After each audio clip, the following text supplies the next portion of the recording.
Let me ask you a real question. Have you ever stayed up late replying to someone's messages, but they take hours or even days to respond to you? Have you ever cancelled plans with your friends just because someone you like might be available? Or maybe you've spent money, time, and emotional energy on someone who barely gives you the same effort back. If any of that sounds familiar, you might be wondering something people don't always like to admit. Am I simping? Today, we're going to talk about what simping actually means, how to recognize it in your own behavior, and most importantly, why understanding it can help you build healthier relationships. And just to be clear from the start, realizing you're simping is not something to feel ashamed about. It usually means you care deeply about someone, but sometimes caring too much without boundaries can make you forget your own value. So first, let's define the term. Simping usually refers to a situation where someone, often a man, tries excessively hard to impress another person, usually a woman, hoping to gain their attention, affection, or approval. This can show up in many ways: constant texting, spending too much money, or always putting the other person's needs ahead of your own. But here's the important part. Simping isn't the same as love or kindness. Relationship experts often say that healthy relationships are built on mutual investment. In fact, relationship research has shown that commitment and stability grow when both people feel satisfied and when both contribute emotionally and practically to the relationship. In other words, strong relationships happen when effort goes both ways. But simping usually looks different. Imagine this situation. You're always the one starting conversations. You rearrange your schedule to see them. You offer emotional support whenever they need it. Meanwhile, they reply late, cancel plans, and keep things vague about where the relationship is going. You tell yourself you're just being patient. You say you're being loyal. But deep down, something feels unbalanced. That imbalance is often the first sign. One of the clearest signs of simping is spending more money than you realistically should just to impress someone. Maybe you're buying expensive gifts. Maybe you're paying for dinners every single time. Maybe you're covering their bills or constantly sending them things online. Now, let's be honest. There's nothing wrong with treating someone you like. Taking someone out to dinner or giving a thoughtful gift can be part of a healthy relationship. But the problem starts when the giving becomes one-sided. For example, imagine someone who keeps paying for fancy dinners, hoping the other person will eventually develop feelings. Each time they say, "Maybe this will show them how much I care." But affection doesn't grow from financial pressure. Real attraction usually grows from shared experiences, emotional connection, and mutual respect. Not from someone trying to buy their way into someone else's heart. When your generosity becomes a strategy for earning love, that's when it starts to look like simping. Another major sign is constantly messaging or seeking their attention even when the energy isn't returned. Maybe you send multiple messages before they respond. Maybe you check your phone every few minutes hoping for a reply.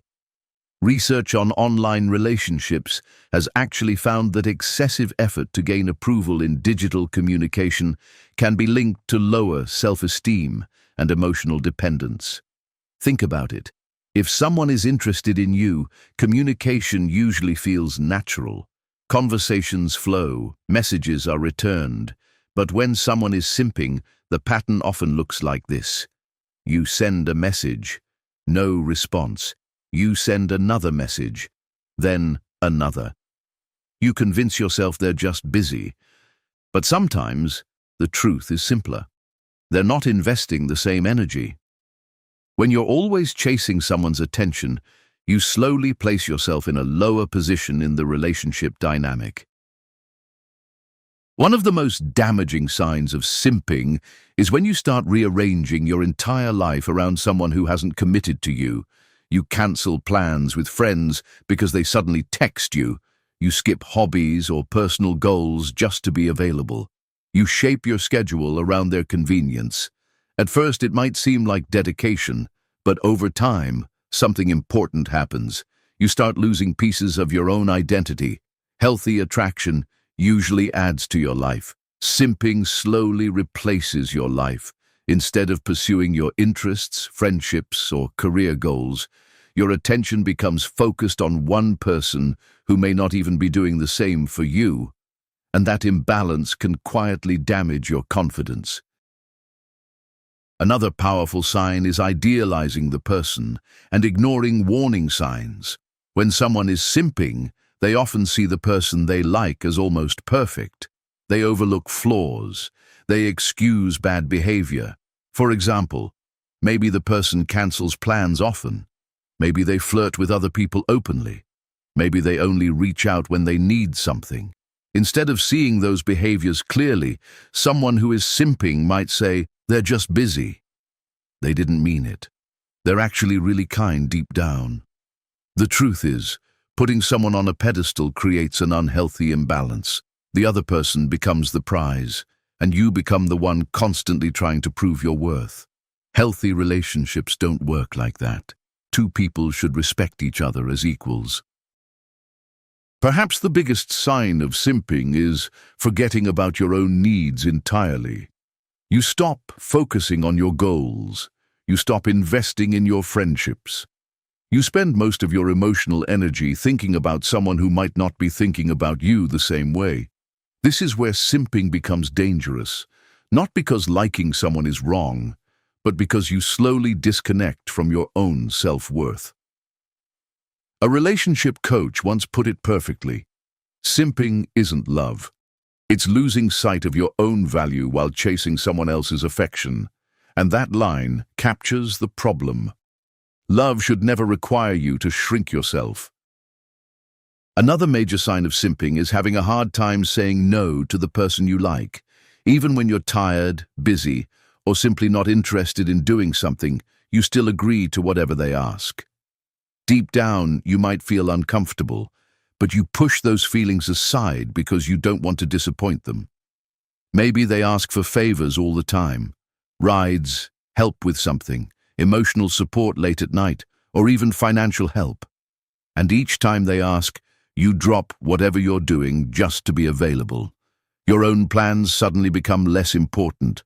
For example, imagine you've had a long day and planned to relax or spend time with friends. Then they message you asking for help with something small. Instead of saying you're busy, you immediately change your plans. Not because you truly want to, but because you're afraid that if you refuse, they might lose interest in you. This kind of pattern slowly trains your mind to believe that their needs always come first. But here's an important truth. People who genuinely respect you will also respect your boundaries.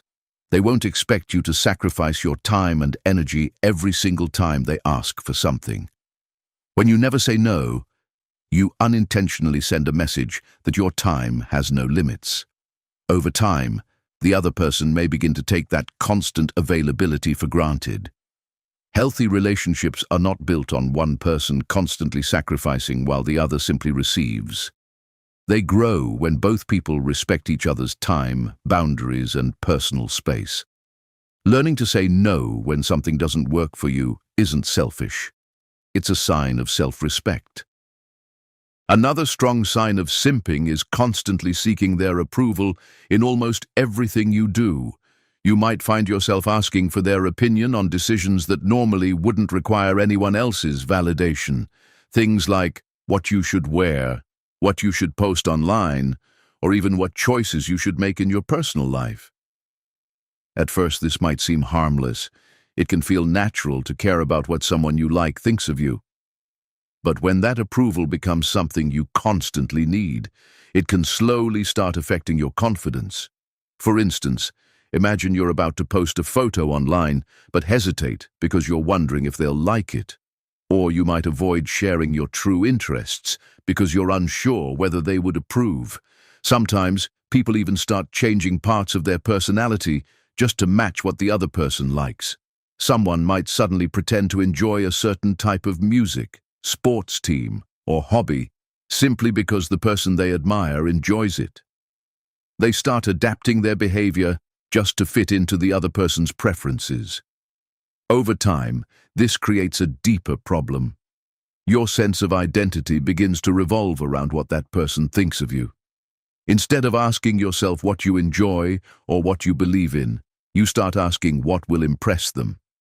And that can slowly erode your confidence. Real confidence grows when you trust your own choices and stay comfortable being yourself. The healthiest relationships happen when two people appreciate each other as they truly are, not when one person constantly changes just to gain approval. The important thing to remember is this: recognizing that you might be simping is not a failure, it's awareness. It shows that you're starting to understand when effort in a relationship becomes unbalanced. Healthy relationships are not built on one person constantly chasing, proving, and sacrificing. They're built on mutual effort, respect, and genuine interest from both sides.